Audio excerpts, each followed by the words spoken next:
Alrighty, so for our next session, we're having what we call a test and measurement super session. Now, we've asked each one of a selection of different vendors to come up and talk about a specific aspect of test or measurement that is going to be unique for a ST2110 environment. So in other words, we're not asking them to come up and say, you know, this is how you do color balancing, things like that. What we're trying to say is this is a specific type of activity that you should be looking at and thinking about when you're installing an ST2110 network. And by doing that, we're going to have each one of them focus on a unique topic. Now, this doesn't mean that that's all that their test equipment does or anything along those lines. What it means is that they're cooperating and we're all trying to work together and describe a suite of different tests that need to be done for this type of new environment. So, to lead off the session, we have Jack Douglas, who is going to be acting sort of as the master of ceremonies for the super session. And at the end, we're going to have a question and answer session so that all of you will get a chance to talk to all 6 of these experts. So, welcome, Jack. Thank you. Appreciate it. Good morning, afternoon. Okay, thank you. And Willem, you join me up here. He'll help me with this. So we have 6 different companies. We have the EBU, Tektronix, Packetstorm, Bridge Technology, Leader, and Video Clarity are all going to be talking today and talking about technology. Not necessarily it's a product presentation, it's a technology kind of presentation. So we're going to have Willem from the EBU here, and he's going to give an introduction to this, and he's going to help tell us what kind of problems are we trying to solve in a 2110 environment. And then we have Tektronix. We have Mike Waidson back here somewhere. He's going to be talking about PTP, Precision Time Protocol. And then I'm going to be talking about network emulation and 2110-21, traffic shaping. Then we're going to have Ståle Kristoffersen from Bridge Technology, which he's back here. Here we are. Yep. And he's going to be talking about live performance monitoring in 2110 in a 2110 network. And then we have Kevin, wherever he is. Kevin's over here from Leader, and he's going to talk about what we'll be able to do traditional SDI testing and monitoring after I make the transition to an all IP facility. I think that's an important thing. You know, what happens? I have the traditional kinds of things I'm used to doing with a SDI facility. What do I do now when I get to an IP facility? Can I do the same kinds of things? And then we're going to have Adam Schadle from Video Clarity, and he's going to be talking about video and audio performance and quality kinds of metrics. Okay? Great. Willem? Thank you, Jack. So I'll try to figure out how this beautiful device works. Well, I'm going to give you a slight introduction because we have many experts on the stage and we have just a limited amount of time. So if you saw the presentation this morning of Ed, he made beautiful icons. I'm not such an expert in drawing up icons, so I'll make it very, very easy. But there are questions that we need to answer. Well, what are the types of tests that we need to do, that we need to take care about? Do we need to run tests during the operation, during deployment? Is there something new? Do we need a better understanding of the networks? Or what did I do for a test with SDI? Do we still need to do it? Well, that are the types of questions that we try to run over. So I told you, I'm not a perfect artist, so the icons are a little bit simple. Now, the idea is simple. So we have a microphone, we have an audio source, we have a video source, some sort of a network. You all have SDI networks for now. And there are destinations that we send the signal to. So what is special? What are you using for a measurement today? Anyone? No. No measurement. No. Actually, I'm quite sure you still do measurement. But the measurement you do at this moment is probably glass to glass, looking at the color space and that sort of things. Does anyone use still the eye pattern? Probably the guys who are out there on the open broadcast things, they use it. Now, We have the SDI matrix in our network, quite sure. We have something else as well to synchronize all the things. That's our typical blackburst. Now, what did we change if we go to IP? Did we change the lens of the camera? Of course not. Did we change the camera? No, just the output of the camera. So we changed the middle of the picture, and we changed it into IP. Now, instead of our traditional SDI matrix, we have something else. And I make a very simple start. We start with one router in the middle. And of course, well, the blackburst is gone. You heard the acronym multiple times, PTP. So somewhere we add a PTP clock to the beast. Now, this picture and this very simple diagram is a good start to say, well, we changed the network from a typical SDI network, which is an isochronous typical media network, into, sorry for the dirty words, into a multiplexed, statistical multiplexed network. I'll try to repeat another time. We changed a media network into a data network, which is used for computers throughout all the world. Now, what's the big difference between those two networks? Data application networks, well, they're critical on error control. And I'm sure you know all this, because when you pay with your bank account, you want that there's no error being made. Probably the error is not on the positive side for you, if there would be an error. On the other hand, for data applications, well, you know it all from the file-based workflows. You'll see when the file gets there, right? So the timing is not that critical. But if we move to media applications like voice over IP or video over IP, professional video over IP, timing gets very critical. And if maybe one pixel is black, maybe you didn't see it. So it's less error critical. Now, this beast, they knew this while they were writing the standard, so they made a specification in the CENTI 2110 standard suite as well. That's -21. -21 is a very important part if we go to an IP network, because we need to take care about the traffic shape. Otherwise, we can introduce latency, but far worse, we can introduce drop packets. So we need some form to measure this as well. Okay, most important, one of the first implementations in Europe was BCE in Luxembourg. Now, we had several chats with those guys, and they say, well, measurement, that is an issue. And by the way, we need to go back to the basics. We need to measure the fiber optics and the laser budget in order to be sure that we don't have faulty fibers, laser optics, because they had a huge batch of them, and that was hard to find out if you don't do that measurement.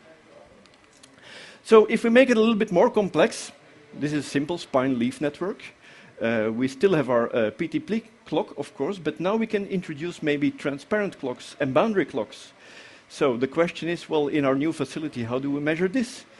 We were talking to some customers yesterday that already have an installation, and they said, well, we do have the most issues with PTP, and we're not sure how to measure. Well, luckily, we do have in the panel an expert on PTP, so we will come back to that. And maybe the interesting part is, well, how accurate does the clock ever need to be? And how do we measure if we have both two master clocks when one is gone? How do you measure that your redundancy is still up and running? Those are all questions that the panel will probably answer to you. Now make it more complex, because the IT systems, they promise to us that we can build redundancy. So if you look at a spine leaf network with redundant PTP clocks, well, what's the next problem? Well, of course, you want to hook up your material using -7. That's the standard you see at the back of you. So you go out with two paths, two signal paths, and you can, at the reception side, have two signal paths. If one fails, you still want to have the picture, right? Now, coming a little bit from both worlds, broadcast and IT world, there's only one problem with redundancy, is how to measure that the redundancy is still going on. Maybe you're working on half site without knowing. So how do you measure this? Well, this is why we have this wonderful panel and all these speakers.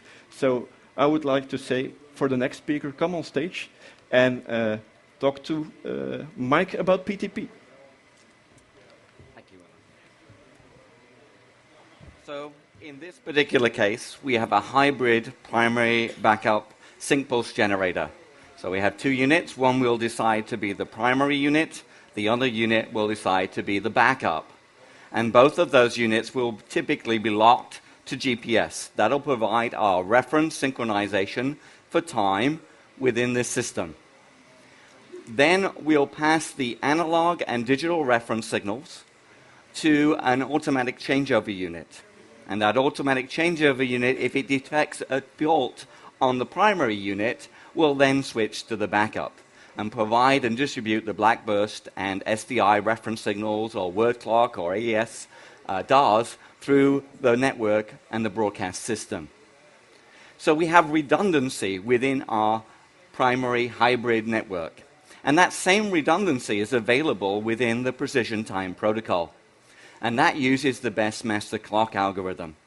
So when the devices come online for PTP, they're all going to announce to themselves what their priority levels are.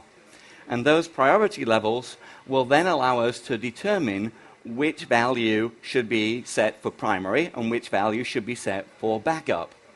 And the user gets to define priority 1 and priority 2 values.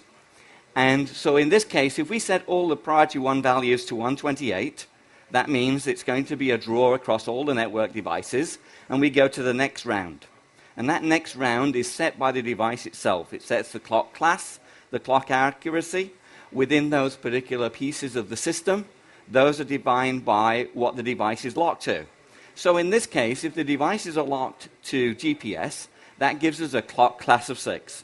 And since both devices will be locked to GPS, both will be in that position of going to the next round again. So we'll then go to priority 2. And the lowest value wins. So in this case, the left-hand side, priority 2 is set to 0. That's the lowest you can get to. So that device will become the grandmaster, and the other device will become passive in the system. And if the other device fails, there'll be another announce between all the devices that are masters, and the next one with the lowest value will then take over. So that gives us a way of redundancy with our best master clock algorithm within PTP. The other parts to the system are we can logically group all of these end devices together in a domain. And so you have to configure as a user what your domain will be for all the devices in the network. And you may decide that certain groupings of devices are going to be on one domain, and another group of devices are going to be on another domain. So logically, we can group all the devices together. Not all PTP switches are aware of boundary or transparent clocks. So you have to know if you've got a PTP aware switch, or it's just going to pass the packets through like every other switch. In those clock types, we have two kinds. A transparent clock that is going to work out how long it takes for the PTP packet to pass through the switch. It will then add a correction factor to that that can then be used by the end device to provide an offset for that active switch. The other mode is to use a boundary clock. And this creates a boundary, as it says, between the grandmaster and the end devices. So the end devices talk to the switch, but they never talk to the grandmaster. And the grandmaster talks to all the boundary clocks. So this way we've created a boundary, and we've enabled something that allows us to control the stream of data so that not all end devices are talking to the grandmaster.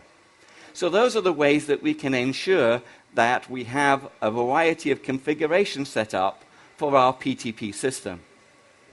And within Precision Time Protocol, there are a variety of different messages to achieve this.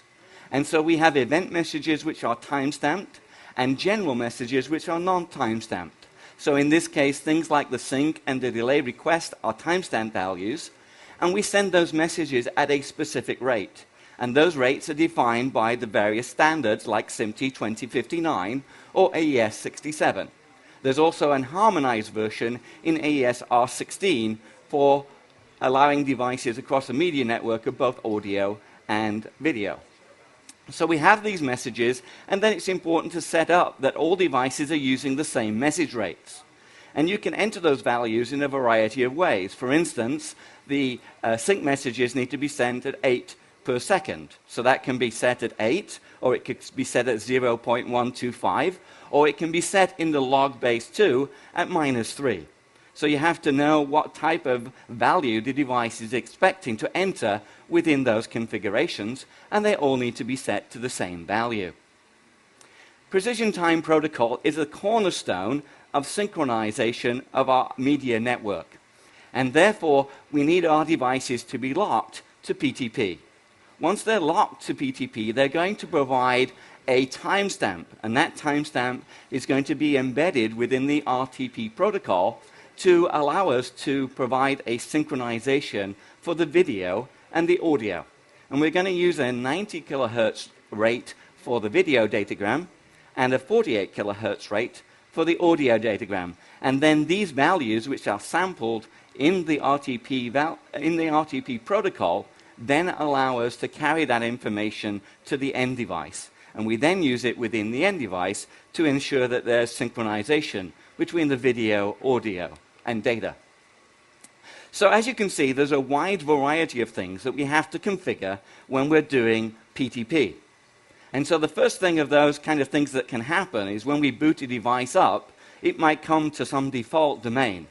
So it's important that you check the domain across all devices that you're using. So if you're using a domain of 64, then all devices that you configure in your network should have that setting set. Otherwise, if it's set at 127, it will never see the PTP from the network.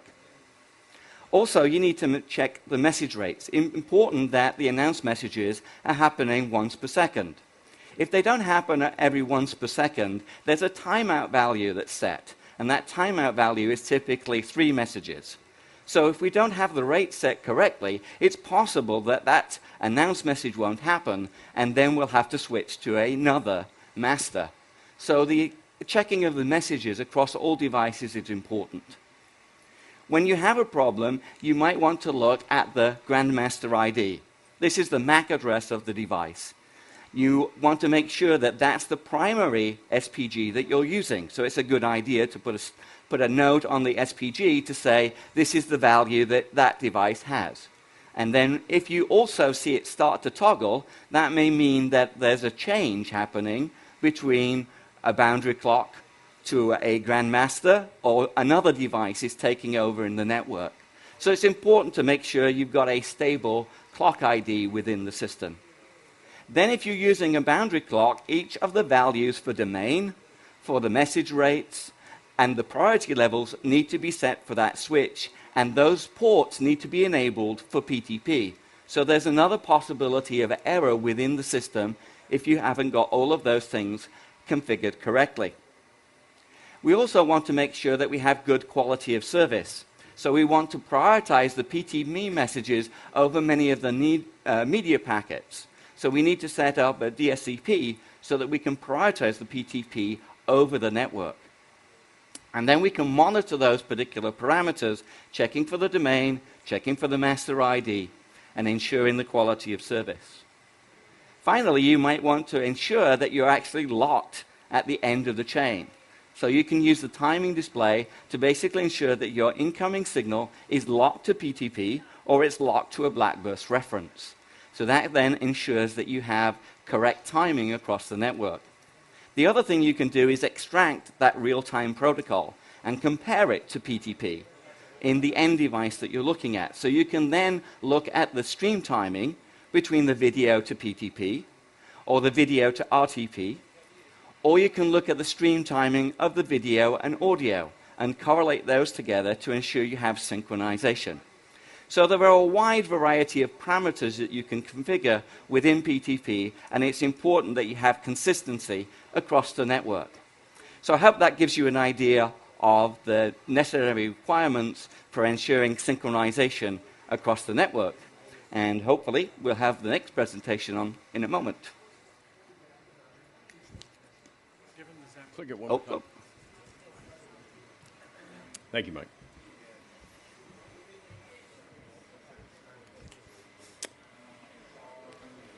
Hello again. So my name again is Jack Douglas. I'm with Packetstorm.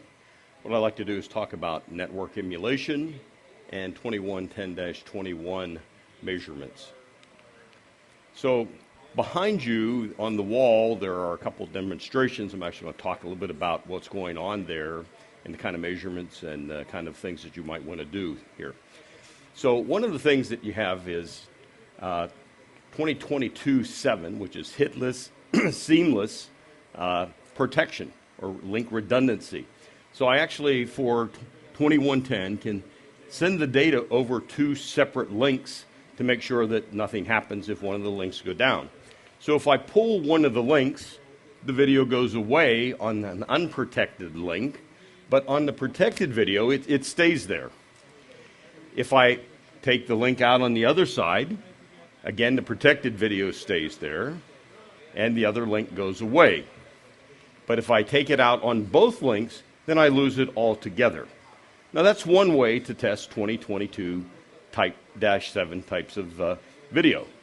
But you might want to have a more difficult way. You might want to test it with packet loss and delay and other kinds of things that may occur on a network. So what you want to do is be able to put this into some type of network emulation. And so you're going to have the 2110 sender, and you're going to send it through two separate paths of network emulation that are synchronized together, so that I synchronize what packets are lost. And the thing that we're going to use to synchronize that is the RTP sequence number. So I will set the bit, whichever one I select, or bits, in one path to ones or zeros. So one would be ones in one path and zeros in the other. So I never, when I run it through the filter, hit the same packets in both paths at the same time. So I guarantee that I knock out different packets. This is what we call a zebra pattern, right? So I will knock out packets here that are different than the packets that I knock out here. And if we do what we would call a synchronized burst loss, what we typically do is have a gap where we don't have any loss, and then we have a time that we have loss, and then you have a gap again. So if you look up there on the screen, you'll see that there are gaps, that there is no packet loss. And then you're going to see that there are times that there's lots of packet loss. And the way I've timed this is that I actually have offset them so that there's times that both sides are getting packet loss, right? But they are different packets that I'm losing. But yet you look at the output that are the protected, and it is still working all the time because they are different packets. Now, if I knocked out the same packet in both paths, I would have errors. Make sense? Okay. Now, the next thing that we need to talk about are narrow and wide senders. So the first interop that we had for 2110 about 3 years ago, one company brought in a server that was a 2110 type sender rather than hardware-based. Everything was FPGA-based up to that point. This was the very first one we had. And none of the FPGA-based receivers could receive that sender. We did packet captures of it. We did all kinds of things. All the packets looked fine. What was wrong with this sender?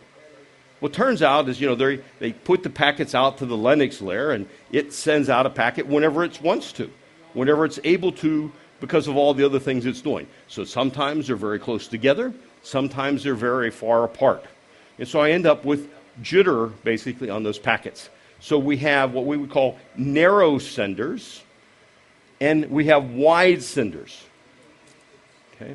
And so this is a narrow type, and this is wide. And this is actually wider than it really should be, but I've put it up here as an example. So this guy is actually out of spec in what it is when it is very wide.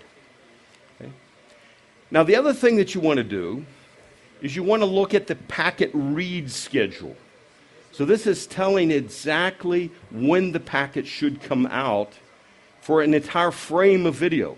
So this is an entire frame of video here, and this is a 1080i in this case. So I actually have the first field and the second field of it. And there's a burst right here and a burst right here. And this burst ends up actually showing up as the peak in this virtual receive buffer model. And so I'm going to show you where every packet is placed within that read schedule, and this is the distribution over time. And this is the arrival time of those, and this is the variance over time. You want to look at that. And then you want to look at the network compatibility model. So as you take the network, like Willem put together there, that is much more complex with lots of streams on it, more and more streams you're going to, as you burst packets into this, you're going to have lost packets. So you need to make sure that you do not lose packets in there. And so what I have is a virtual buffer model which represents those packets those buffers that would be in the switch. And so I don't want to overflow that buffer. And so there are narrow linear, and wide types of senders, and you want to make sure that it works with this model. Now, most of the narrow senders are what we would call narrow gapped, and if you look at this, this is a gapped model. This is a narrow gapped type of a sender. Okay? And then we have the virtual receive buffer, and this is in the receiver of the receive end. This is not part of the switch, so this is the receive buffer, and it has the same situation. Now, you don't want to overflow because you're going to lose packets, or underflow because the video would stop when that happens. And you also have narrow, wide, and asynchronous types of receivers. And if you look down in the far demonstration, you're going to see that type of thing happening. So you see that a narrow to a narrow works, a narrow to a wide works, a wide to a wide works, but a wide to a narrow does not work. Okay. Make sense? And now we have Mr. Ståle. Thank you. Hi guys, my name is Ståle Kristoffersen. I'm a developer for Bridge Technologies, and I'm going to talk about live performance monitoring in a ST2110 network. So I'm going to talk about 3 problem areas, and I'm going to talk about them now one by one. So first, does the signal make sense? If the IP headers are wrong, of course, you will get nowhere. If your RTP headers are wrong, you will also get nowhere. And also, if you look into the essence, if you're actually not transmitting at the correct resolution that you think you are, you will also not get anywhere. If you're lacking in the audio channels you think you have, you will not get anywhere. And if you want closed caption in your ancillary, but you don't have that, then you have a problem. So the next problem is, do all of the signals arrive? This is basically packet loss. You get that information from the RTP header. They have a counter, so you know if you skip the packet, and then you have a problem. And in the 22-7, as Jack spoke about, you can actually still get a signal on your receiver because you have 2 links. So you can have packet loss on one link, and you can never, like, you can live in the world and you never notice it. So it's nice to know about that you have a packet loss on one link, even though all your equipment works perfectly, because the one day somebody trips over one of your redundant links and you're then using only the one with a packet loss, then you will notice for sure. And so then the next problem is, does the signal arrive on time? It turns out if it's late, it can be just as bad as a packet loss. If it's supposed to already been shown, it doesn't help you that your receiver gets it, because you missed it on the screen already. And early can also be bad, depending on your receivers. And this is what Jack talked about, the wideness of the receiver. But also,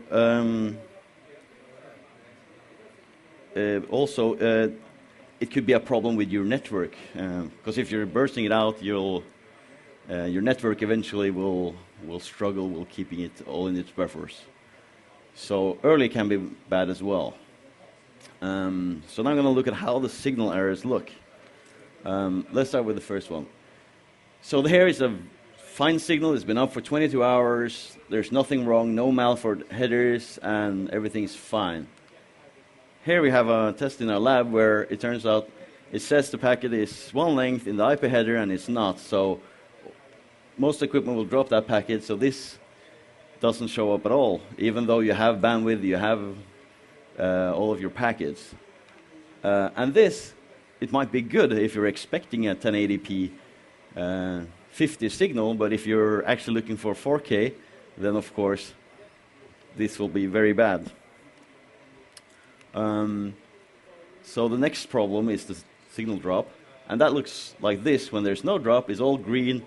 At the bottom here, all your inter-arrival time is nice, but here suddenly you have drops. And if this is your 2 redundant links, the protection will actually show this as a perfect video stream until this link goes down, and then this link will start showing its errors. And the last problem is the arrival time. So this is a redundant stream where you have the primary and the secondary link. And actually here it shows that the secondary is ahead by 1-point-something microsecond.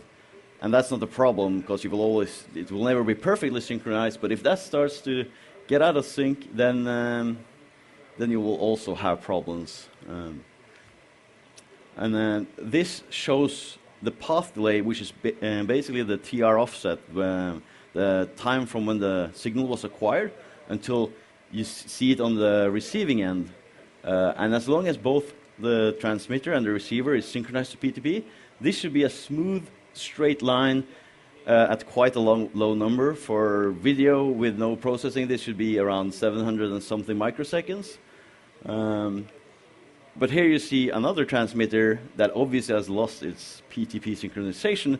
So here the timestamps it's putting on it puts it at 51 seconds. And of course, if you have something that's trying to synchronize your audio, which might be PTP synchronized, and this, it will have a problem because it would have to buffer something for 51 seconds. And yeah, you can also see it's actually slanted because it's skewing away from the PTP clock here. And then some might wonder, when should I run this test? Should I run it all the time, periodically, during system acceptance testing? Well, the answer is all of the above, depending on your needs. It's nice to run it before you get a problem so that you actually know how it's supposed to look. And also when you get new equipment, you should check it out and see how that transmitter looks and how it's actually synchronizing, and just understand how that works so that when you later have a problem, you can recognize what's changed. But it's all depending on your needs. And also like how to connect it. I'm not sure if anybody talked about the spine and leaf network, but that's, I think, the current recommendation for how to build your network. And of course, if your test and measurements equipment is ingesting a lot of your traffic, it might make sense to put it on your spine. But then again, it should also be fine at the leaf, or even just straight from your source to have a look at it. Again, it's all based on your needs. So that was all I had. Thank you. Thank you very much. So hello, my name's Kevin Salvidge, I'm from Leader, and we're going to talk about traditional SDI testing and how that's relevant in these new IP facilities. So, SDI, IP to SDI transition, the test and measurement challenges. This is SDI, this is what we've known and loved and worked with now for many years. The physical layer, the coding, its baseband, a single essence per BNC connector, its direct measurement, and probably the most important thing, its synchronous transport. And obviously we have a half duplex in that. And the causes for errors that we're now all familiar with: cable loss, contact connector failure, impedance mismatch, jitter, rise time, all those things affect that picture. We've lived with it for the last 20 years, we know it inside out. And we have tools that measure that using CRC, TRS errors, and as we discussed, this is the tool, the iPattern, which shows it. But this is now no longer applicable as we move into this new IP world. So the first challenge we have is we go from what is basically a physical layer coding and baseband to a 7-layer system. It comes in, it goes down 7 layers, it goes across, it comes back up, and then out to your device. We now have multiple essences per fibre. It's not just one signal on one BNC cable, there are multiple signals. Indirect measurements, and probably the most challenging part, as we've heard from my previous speakers, is the fact that there's asynchronous transport.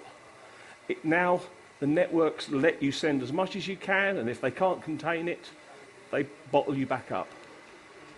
As I said, and these errors can cause packet loss due to network overload, frame error discard, bandwidth compression due to too much traffic on the network.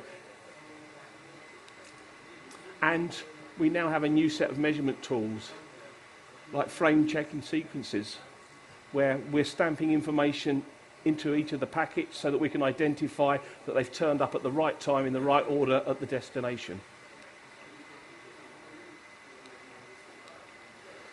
So, there is a possibility that the buffer of the receiver is insufficient due to excessive delays of the packet stream and cannot be reproduced. Jack talked about this, these narrow and wide receivers. So, in an ideal world, you will get stable packet transmission. They will come nice and regularly. But as we all know, we don't live in an ideal world. So we will get bursts of packets being sent, then nothing, then bursts again. And obviously, this is referenced, as Mike was talking to the PTP master. And the way we monitor this is known as packet arrival time. So we should see an average, and we should see that in a window. The other piece, and as Mike mentioned it, in the SDI world, we use black and burst, analog black and burst. And that has allowed us to have video reference to either a back and burst or a tri-level sync. And we've done this for almost thousands of years. This is the way we do it.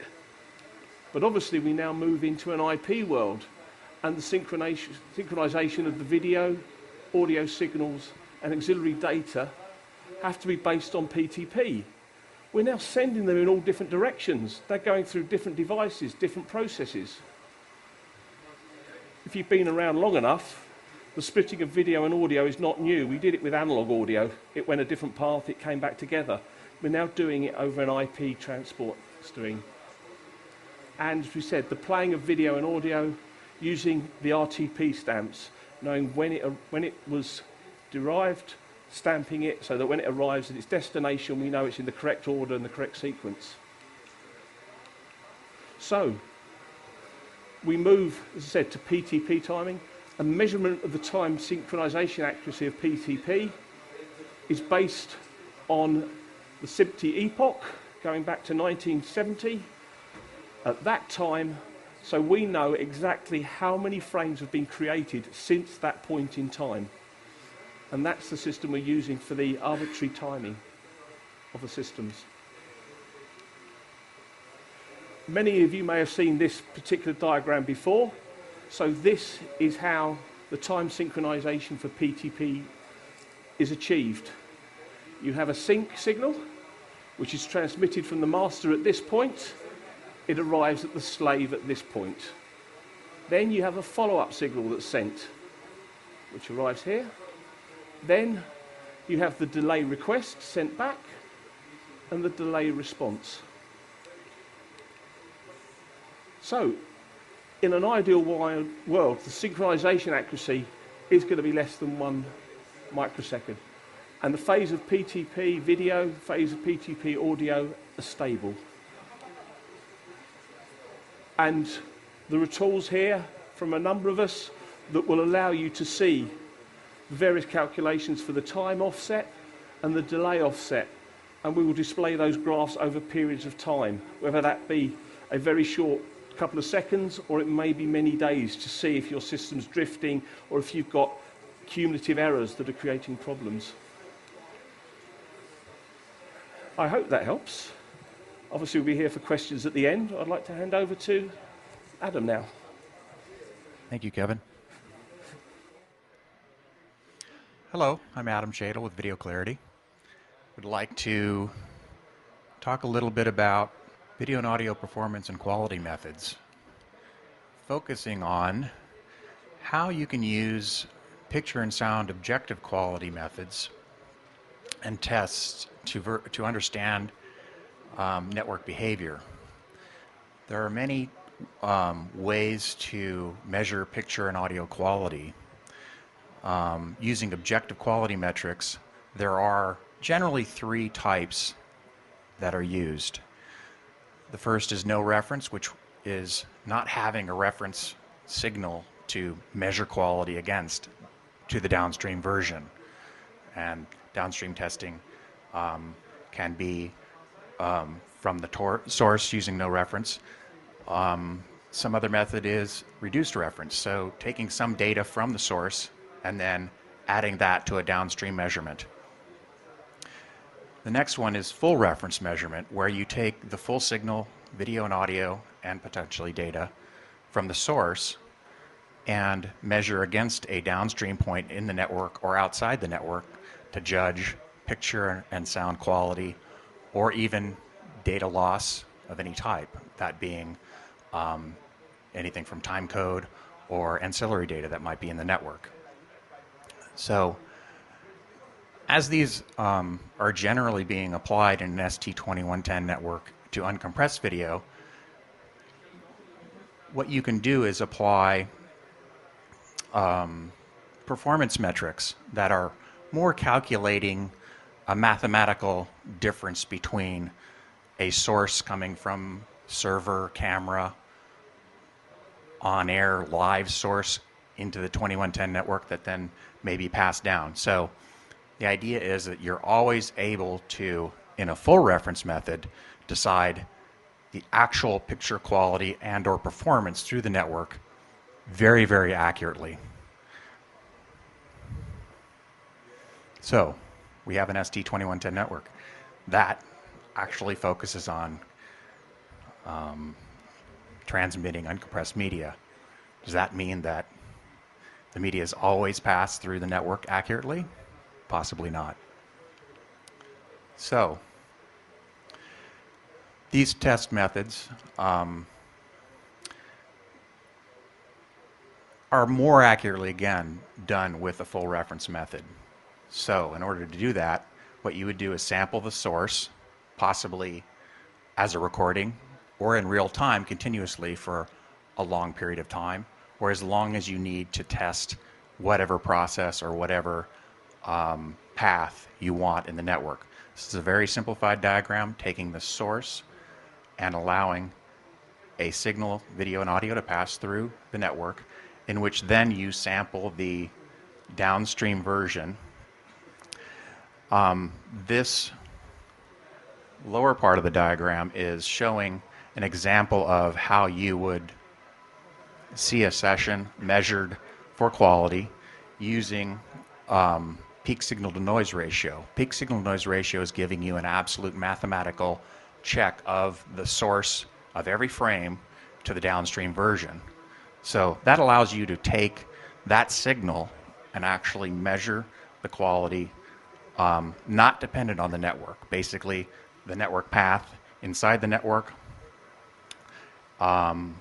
is being sampled by the metric, and then you can record that to any length with a threshold, or run in real time such that you might be able to see that degradation or a degradation from the signal going through the network that then triggers a recording in a real time type of system. So what you can do as well is you can measure audio quality. We have a metric called A-Freq that is a frequency-based amplitude comparison metric that allows you to do several things. It allows you to find any degradation, clicks, pops, silences, gaps in audio, and find them faithfully and decide to record video and audio along with any of those events, and then review that later. So, or review it while the test is happening. With that, you also are able to test for lip sync. So because you have the source and you're running a full reference test, you can successfully find whether the audio-video relationship is being maintained throughout the test. And of course, in this method, from source and destination in a single edit, you can run a loudness test at any time on the source or the destination. So again, this is either a recorded length that you can measure within the network, or you can do it from SDI being the source and downstream from a sender or a receiver. So having SDI in the path allows you to use standard test products to be able to say, oh, I'm going to send my video and audio via SDI in, and it allows you to actually test the performance of potentially those two encapsulator and receiver devices that are receiving and sending video throughout the network. The advantage of the network version of this is that you can join and leave streams very easily by programming to the IP path, whereas physically in this arrangement you would have to route SDI in order to change the test to different channels. So that's certainly one of those limitations that is still existing with SDI, but it may not be a limitation for you, as if you have a router system, you can change channels and change media tests very easily through an existing SDI router. Wouldn't be a problem. So this shows you an example of a real-time uncompressed media quality assessment where the upstream version is perfect, and within the network you find an error. There might have been something in the network that did that, or that might have been a test that you created on your own with a network impairment generator. So there are ways of using this along with all of the test equipment that you've heard about in this session.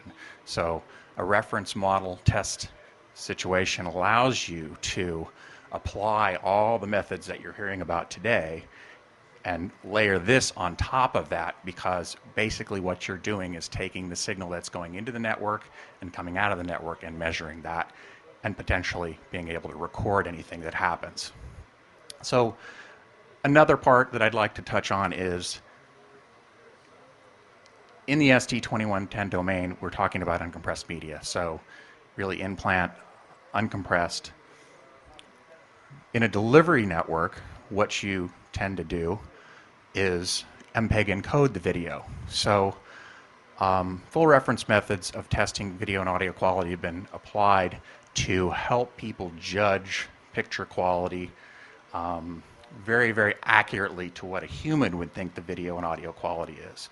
So the metrics that I've been mentioning here earlier were more towards performance, whereas in an MPEG encoded environment where you might be taking the ST2110 signal and encoding that to an ST2022-2, which is a very common way of doing MPEG encoding, you would be able to use this same method to understand the actual perceptual quality by switching that metric to a perceptual metric that allows you to find out at what level would you be able to go to before the content is objectionable to a human.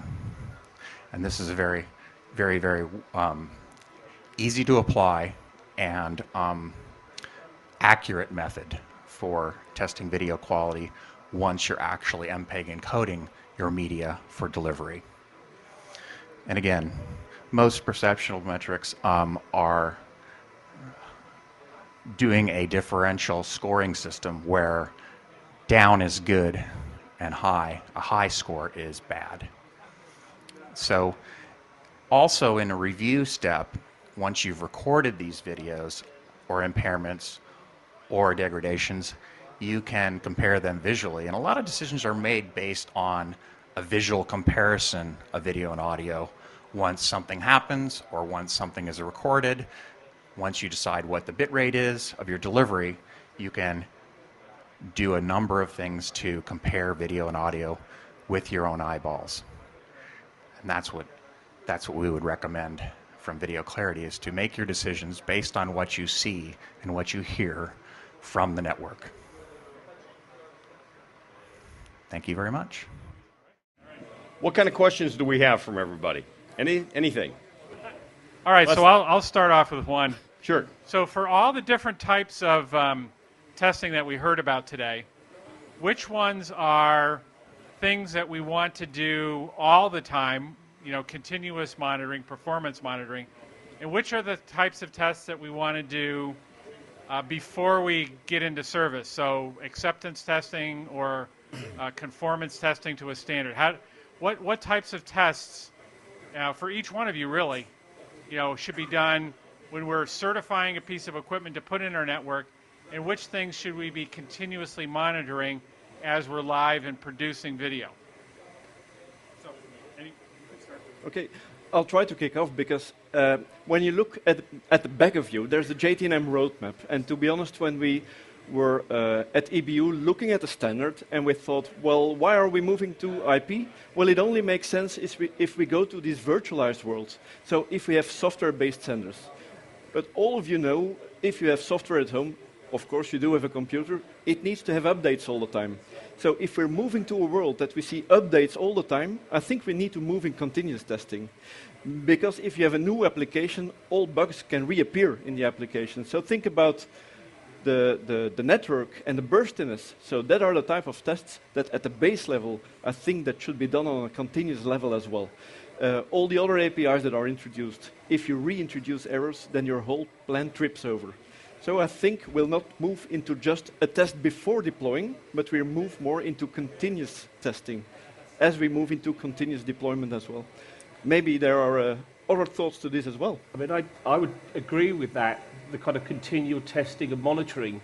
Our experience we've seen here at the show that in an SDI world, it's very kind of, it just happens, it's nice and linear. These errors in an IP world can build up, so you can sort of get an avalanche of errors, and then suddenly issues will arise. You've got to monitor your system and start to see if alarms, if delays are increasing across your networks. Jack has talked about suddenly deviations in the 2022-7 getting wider apart, maybe getting closer together. What's causing this to happen? So you have to have alarms set up to monitor the health of your networks so that you can do the preventative maintenance before you drop loose packets, loose pictures, and have upset customers. Yeah, one of our members who was already having a plant such as, a full IP-based plant, he says, well, the interesting thing is, the I pattern is not that, by the way. They have the I pattern again with the fiber optics, and they do the measurement on the laser budget. So they can now prevent even when something is going to trip over. So instead of repairing behind the facts, you can do preemptive maintenance, which is very interesting as well. Well, I guess I can just say one more thing about that is that a lot of times from an objective metrics standpoint, you do that a lot before you deploy.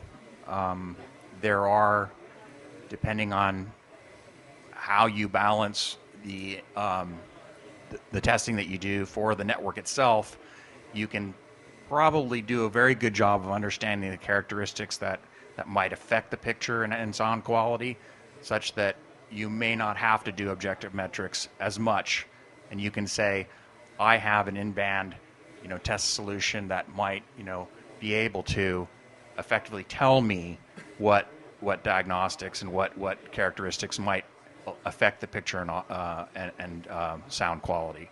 So, I think from the perspective that you use these tools to get to the point of deployment, and you use most of them continually.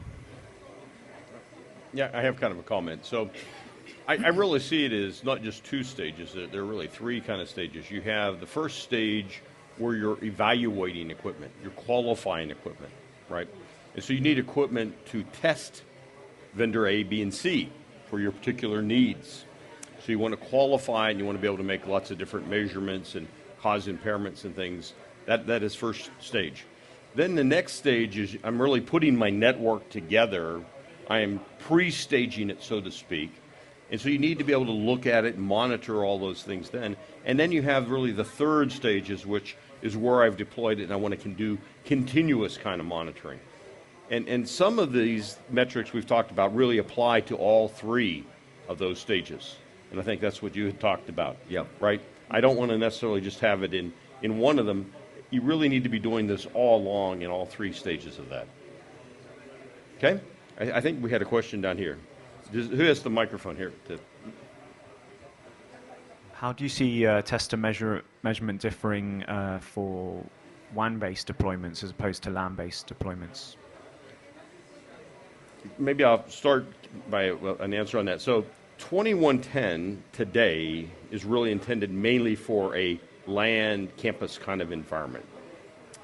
They are starting a new project for a WAN version of this. Okay, and so I don't know what the time frame for that will be.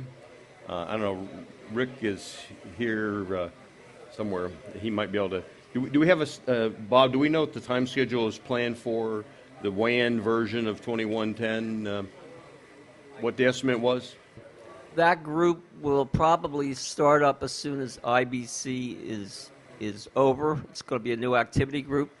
We'll be sending in the out VSF. In the VSF, yes, correct. Sorry, and I believe Andy spoke already about it yesterday or the day before, and he may be scheduled again. Yes. Okay. So anybody interested in joining that, just give me your business card. Yeah. So it would go through a VSF type of thing, and then it would go through the SMPTE most likely. So that you're probably at least a year or two off before the whole thing would be finalized, is my guess, just based on the way standards go. So, some of the same things would apply that we're talking about here, but you're dealing with longer delays. Rather than microseconds of time, you're dealing with milliseconds of time. Does anybody want to add to anything I've said here? Okay, great. Thank you for the question. Any other questions? It's actually more curiosity rather than an actual question related to measuring the timing of the packets. I hear often talking about inter-packet delays, but the sender actually doesn't mention inter-packet delays, but other CINs and VRX. Do you think those are the most accurate, most interesting values to measure for, or is inter-packet delay going to become the thing when measuring timing? I can throw an answer. They're kind of a function of each other, I think. In some regards, like your buffer in your receiver, then you want to look at the model with how full your bucket is. But if you're looking at your network, the only thing the network cares about is the inter-arrival time for your packets. Okay. Yep. So there are you have packet delay and packet delay variation, right? So the delay is how long it takes to get there. The variation of that is how it is changing over time. The changing over time affects the packet loss in the switches and in the receivers and causes it to over or underflow your situation. So neither one of those things is part of the -21 standard, right? So the things that are part of it are the C bucket, the network compatibility mod, the virtual receiver buffer, which is what the receiver's buffer looks like, and the read schedule. Those are the three things, right? Now, the best way to visualize what narrow and wide are to look at the PIT, the packet inter-arrival time like you're talking about, because you see this thing that looks visibly wide or narrow. So the pieces, though, that are specified to really help make sure you're controlling this correctly from a traffic shaping standpoint are the three things I've talked about. Does that answer your question? Absolutely. Somebody else want to add some things? Yeah. Willem is an expert on this. He's written code for everything. You talked about 3 stages of testing. You said something about qualification and then maybe during the setup of your plant and while you're running the plant. Yes. Well, if you want to qualify against the standard, well, then you need to look at the standard and the values in the standard. As far as I'm aware, they're defined as the C bucket and the VRX. So it's quite important to have those values as well. That's perfect. Yeah, that was my follow-up of the question. I mean, it's very interesting to visualize inter-packet rollover time in terms of seeing an eye-candy graph, but what is the actual objective value that I need to see there? So what am I actually looking for? Because, yeah, if you read the standard, C is the value for evaluating the network, VRX is the value for evaluating the sender and in a receiver regards, but inter-arrival time, does it give me an objective sense of how well my sender is behaving? So what is the threshold that I need to pay attention to, or how do I calculate that from there? How do I derive my compatibility from inter-packet arrival time. So what is the point of looking at that graph? Of the PIT? Yeah. The packet? Yeah. Go ahead. Yeah, I think I can answer this. So you will be familiar with your transmitter in your network when it works. So I think some transmitters, all the transmitters behave differently. So you would set a threshold, for example, okay, this is how it looks like in the lab when everything is perfect, and then you deploy it, and then when you get more network traffic, the switches will actually add to this jitter up until you get packet loss. But before you get packet loss, you can actually catch it without your inter-arrival times, the PIT. But this is the C bucket that I measured. Yes. So the C bucket, that's more that you're actually showing that you're standard compliant. Yeah, but the jump on the C buffer will actually tell me that the burst happened. So in my understanding, this is what really... Sorry.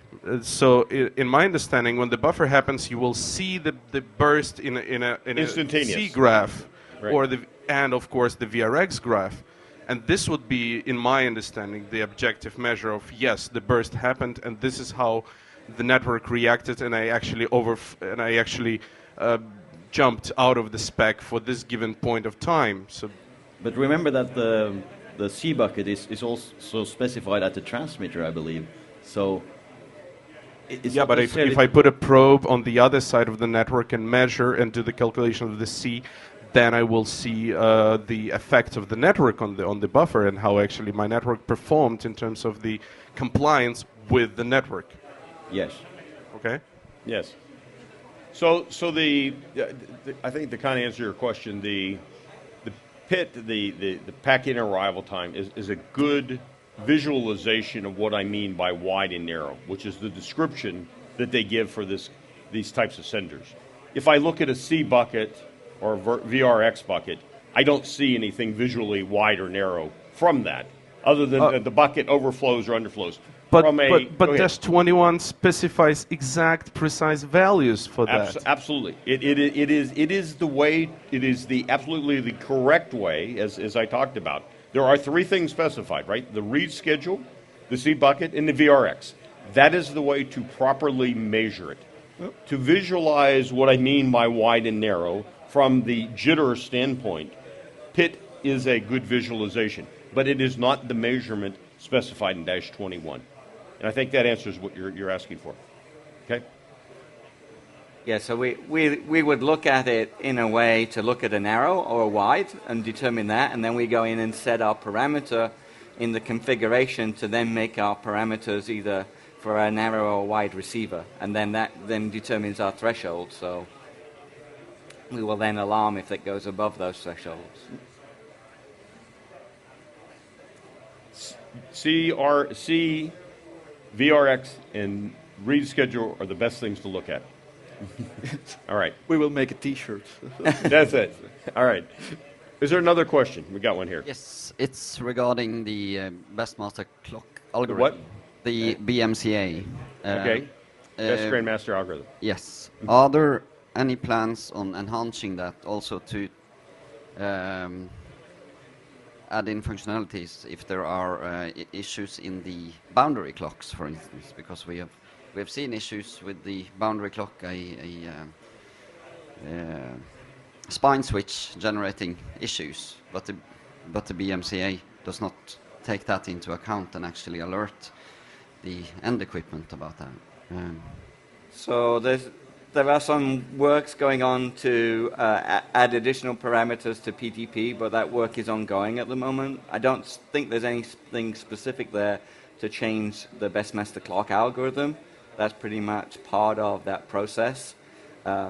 It really depends in those kind of cases of the issues of what you have set for priority levels for your switch versus your Grandmaster, and also what you've set for the timeout values. We often see if you lose it from the Grandmaster, then the boundary clock will start to take over, and then you'll start to see a switch between the Grandmaster ID and the boundary clock ID toggling backwards and forwards as they time out between those two particular streams.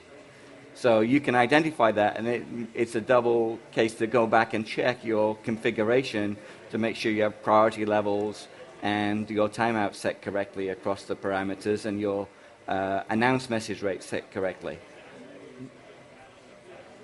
Okay. These are great questions. Thank you. Lots of people on previous talks over the last couple of days and also today have mentioned PTP as causing quite a few issues. Now, I don't know much about PTP, but I was wondering, do you solve these problems by eyeballing configurations looking for mistakes? Or is there some test equipment you can apply? Can you use Wireshark to look at timestamps? Are the timestamps believable? What's been your experience in PTP issues?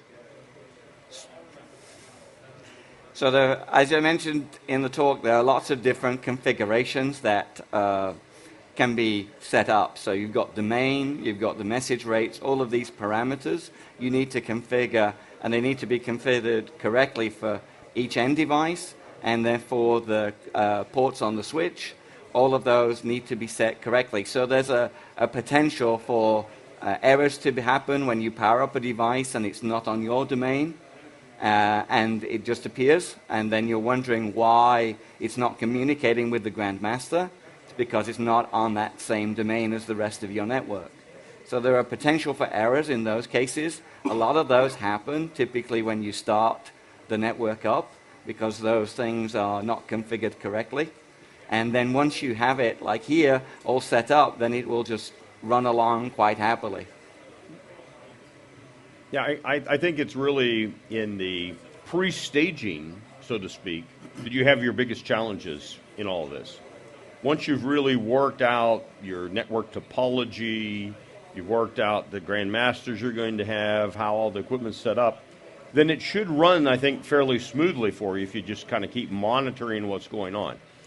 But there are definitely challenges when you put the switches together. There are definitely challenges when you hook the PTP up and getting all of that stuff running. But once you figured all that out, as you see here, it's been running for days and just works perfectly.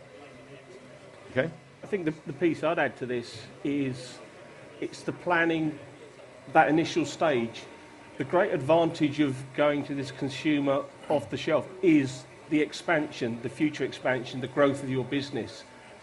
But think about it right at the beginning, because if you get your architecture wrong to start with, you will end up with these problems because you'll create bottlenecks, you'll have too much traffic in areas, and that's where, think about the architecture of your PTP, where the transparent clocks are, where the boundary clocks are. It may cost you slightly more to start with, but getting boundary clocks in places could make your life so much easier when you then grow those systems, and that's the whole benefit of what we're doing here. This is making it cost effective to future-proof your facilities. So it might just take a little bit longer. As Jack said there, pre-stage it, think about it, but you could drive yourself down a dead end if you don't get the architecture right, and then you will have those problems. So another question, sorry to interrupt. Go ahead, please. Another question I regularly get from broadcasters who are setting up or thinking about deployment. They're asking me the question, and I don't know, so I have a question to the panel. Well, if you have a huge plant with a lot of devices and you hook up maybe an OB van with another domain, is there automatic deployment that you can use to put the parameters in all the clocks or all the clients? Is there a way in PTP to automatically download all of the setup? Yep. I don't know that there's a standard thing that does everything all at once at this point in time. I know that Skyline has data miner and so on, and they are looking at trying to control lots of these pieces of equipment, yours, and you've been talking with us. They know they can control yours. They can talk to the ISO 4, ISO 5. Now, that's part of what ISO 4, ISO 5 is, to allow you to, control the various devices that are there. But I don't know that there's anything that I can just download the whole configuration unless on customized systems to set up everything. Have I answered your? Yep. But to go back to his question, I think part of the question was, how do you debug it? Can you trust it? Can you use Wireshark? And I think at least 5 of us have equipment to debug PTP. Yes. So, yes. But the whole key to this is just like what we did here, right? And we've learned as we went through multiples of these IP showcases now, right? We really pre-staged this one heavily.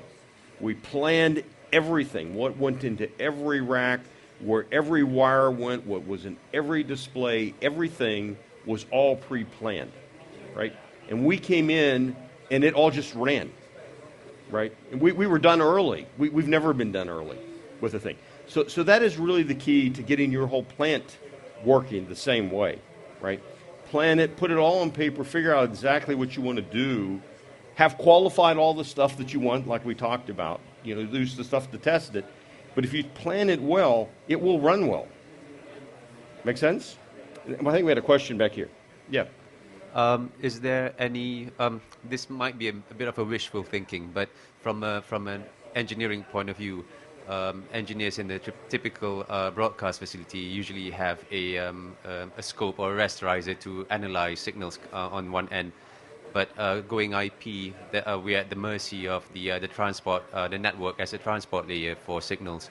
So my question is there any plans to have a product to integrate, to have tight integration with the network fabric to see what the health of the network fabric is, and if there's any change, or if there's the round trip time takes longer in this switch, or maybe some ports on this ASIC is dropping packets. Is there any plans for that, or are you leaving that to NMS providers or OSS providers? So you're talking about the switch fabric itself. In a well-designed network, you should not have these kind of problems. It should be predictable. That's why you use the spinal leaf architecture.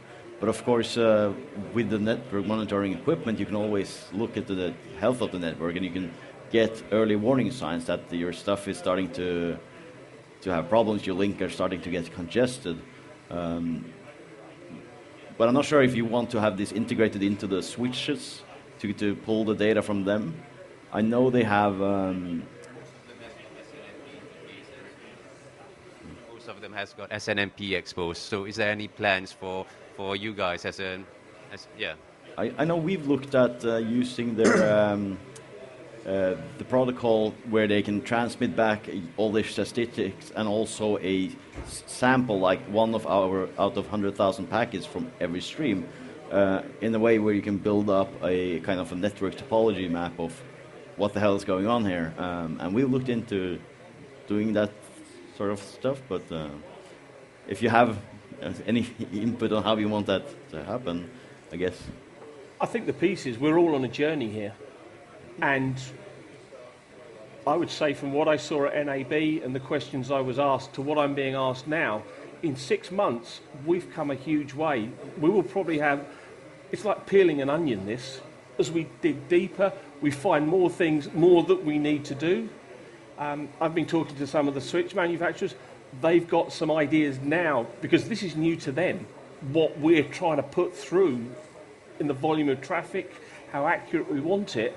And they're starting to think, maybe there's tools that we've got that could be modified, that could be applicable on the switches themselves to help identify those sorts of errors and then interface to the tools that you've heard us talk about, to bring them up so you can understand them simply. But we are all learning all the time. And when we do it at NAB again, I imagine there'll be a completely new set of challenges and questions come out from the audience.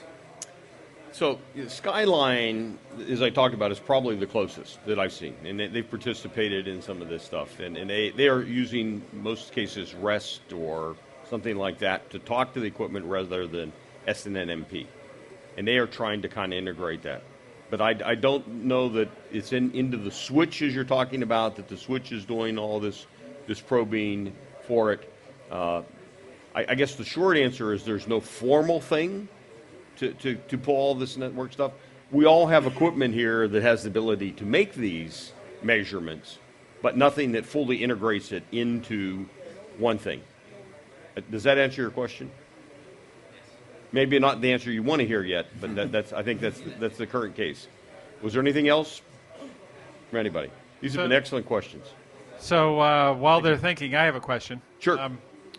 What is different about the types of tests and the amount of tests that I have to do for video versus audio?